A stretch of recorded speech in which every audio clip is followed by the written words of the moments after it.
পৃথিবীতে আমরা যে গরমের অনুভব করি, এই গরমের তীব্রতা এটা কিন্তু জাহান্নামের ভাব। বুখারীর হাদিস দ্বারা এসেছে, হাদিস দ্বারা প্রমাণিত যে জাহান্নামকে আল্লাহ তাআলা বছরে দুইটা ভাব ছাড়ার সুযোগ দিয়েছেন। জাহান্নামের দুইটা ডিপার্টমেন্ট আছে, দুইটা বিভাগ আছে, একটা জামহারির ঠান্ডা আর একটা নার হলো আগুন। আগুন এবং ঠান্ডা উভয় ডিপার্টমেন্ট থেকে বছরে দুইবার ভাব ছাড়া হয়। এই ভাবটাই আল্লাহ পৃথিবীতে এক এক জায়গায় এক এক সময় বন্টন করে দেন। ঠান্ডা এবং গরম আমরা অনুভব করি। এটা জাহান্নামের ভাব হওয়ার কারণে গরমের তীব্রতায় কিংবা শীতের তীব্রতায় একজন মুসলমান জাহান্নামের কথা স্মরণ করবেন এবং আল্লাহর কাছে জাহান্নাম থেকে পানা চাইবেন এবং তিনি চিন্তা করবেন। কোরআনে আল্লাহ উল্লেখ করেছেন, কুল নারু জাহান্নামা আশাদ্দু হাররা, তোমরা যে গরমের তীব্রতা অনুভব করছো, জাহান্নামের আগুনের তীব্রতা গরম এর চাইতে অনেক বেশি।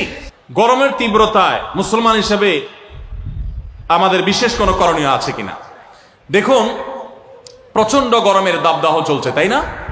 কাঠফাটা রোদ চলছে এবং আমরা বিভিন্ন সংবাদ মাধ্যম থেকে জানতে পেরেছি যে এই বছর এত বেশি গরম নাকি পড়ার আশঙ্কা আছে, সম্ভাবনা আছে যে গরমে প্রচুর মানুষের হিট স্ট্রোক হতে পারে, অনেক বেশি আপনার মানুষ অসুস্থ হয়ে যেতে পারে, দুর্ঘটনা ঘটতে পারে। গত বছর হজে রেকর্ড সংখ্যক মানুষ হিট স্ট্রোকে মারা গেছে এবং আমরা হজে ছিলাম, সাইফুল্লাহ ভাই ছিলেন। এত গরম, এত কষ্ট, মনে হয় জান বের হয়ে যাবে। তো এরকম পরিস্থিতিতে একজন মুসলিম হিসাবে আমাদের কিছু করণীয় আছে কিনা?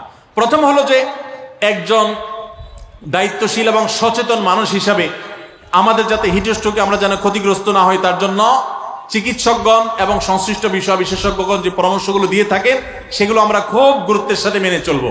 আমরা জানি ভিটামিন সি, লেবুর শরবত ইত্যাদি এই সময় খুব বেশি উপকারী হয়ে থাকে, সেগুলো আমরা বেশি করে পান করব। ইহুদিদের যে সমস্ত পণ্যগুলোকে আমরা শরবত বানায় খাই, ড্রিঙ্কস কিনে খাই, সেগুলোর পরিবর্তে আমরা লেবুর শরবত ইত্যাদি বেশি বেশি খেতে পারি। যে পরামর্শগুলো ডাক্তাররা দিয়ে থাকেন, স্বাস্থ্য বিশেষজ্ঞরা দিয়ে থাকেন, সেগুলো আমরা মেনে চলবো। যথাসম্ভব নিজেদের দিকে খেয়াল রাখবো। এর পাশাপাশি মনে রাখবো, গরমের তীব্রতা, পৃথিবীতে আমরা যে গরমের অনুভব করি, এই গরমের তীব্রতা এটা কিন্তু জাহান্নামের ভাব। বুখারীর হাদিস দ্বারা এসেছে, হাদিস দ্বারা প্রমাণিত যে জাহান্নামকে আল্লাহ তাআলা বছরে দুইটা ভাব ছাড়ার সুযোগ দিয়েছেন। জাহান্নামের দুইটা ডিপার্টমেন্ট আছে, দুইটা বিভাগ আছে, একটা জামহারির ঠান্ডা আর একটা নার হলো আগুন। আগুন এবং ঠান্ডা উভয় ডিপার্টমেন্ট থেকে বছরে দুইবার ভাব ছাড়া হয়। এই ভাবটাই আল্লাহ পৃথিবীতে এক এক জায়গায় এক এক সময় বন্টন করে দেন। ঠান্ডা এবং গরম আমরা অনুভব করি। এটা জাহান্নামের ভাব হওয়ার কারণে গরমের তীব্রতায় কিংবা শীতের তীব্রতায় একজন মুসলমান জাহান্নামের কথা স্মরণ করবেন এবং আল্লাহর কাছে জাহান্নাম থেকে পানা চাইবেন এবং তিনি চিন্তা করবেন। কোরআনে আল্লাহ উল্লেখ করেছেন, কুল নারু জাহান্নামা আশাদ্দু হাররা, তোমরা যে গরমের তীব্রতা অনুভব করছো, জাহান্নামের আগুনের তীব্রতা গরম এর চাইতে অনেক বেশি। দুনিয়াতে আমরা যে আগুন জ্বালিয়ে থাকি, আমরা চুলাতে রান্না বাড়ার সময় যে আগুন জ্বালিয়ে থাকি, এর চাইতে ফ্যাক্টরিতে যে সমস্ত আগুন জ্বালানো হয় সেগুলোর তীব্রতা অনেক বেশি। দুনিয়াতে আগুন যত তীব্র হতে পারে, জাহান্নামের আগুন তার চাইতে 70 গুণ বেশি তীব্র। ভাইরা আমার, তো এই জন্য এই গরমের তীব্রতা আল্লাহর কাছে জাহান্নাম থেকে পানা চাইবো। অনেকে গরম তীব্র হলে গালিগালাজ শুরু করেন, বিদ্যুৎ গেলে বিদ্যুৎ কর্তৃপক্ষের 14 গোষ্ঠী ধরে গালিগালাজ করেন। গরমের মা বাপ তুলে অনেকে গালিগালাজ করে, আছে না নেই? আর কিছু না হোক, একটা নর্মাল গালি দেয়, বউয়ের ভাইয়ের কথা বলে যে অমুকের গরম, বলে কি বলে না? তো এই ধরনের যে কথা বলা হয়, এগুলা অনেকে আমাদের নিজের অজান্তে বলি, যে গরমে সহ্য করতে না পারে গরমের মা বাপ তুলে গালিগালাজ করে দিলাম।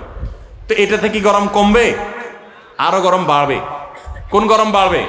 মাথা গরম হবে, মেজাজ গরম হবে, আরো গরম বাড়বে, লাভ হবে না। তিরমিজির একটা হাদিস আছে, যে জিনিসটাকে গালি দেওয়া যায় না, অভিশাপ দেওয়া যায় না, ওইটাকে যদি কেউ অভিশাপ দেয় তাহলে সে অভিশাপ তার উপর এসে পড়তা। এই জন্য ধৈর্য না হারানো, সবর কর।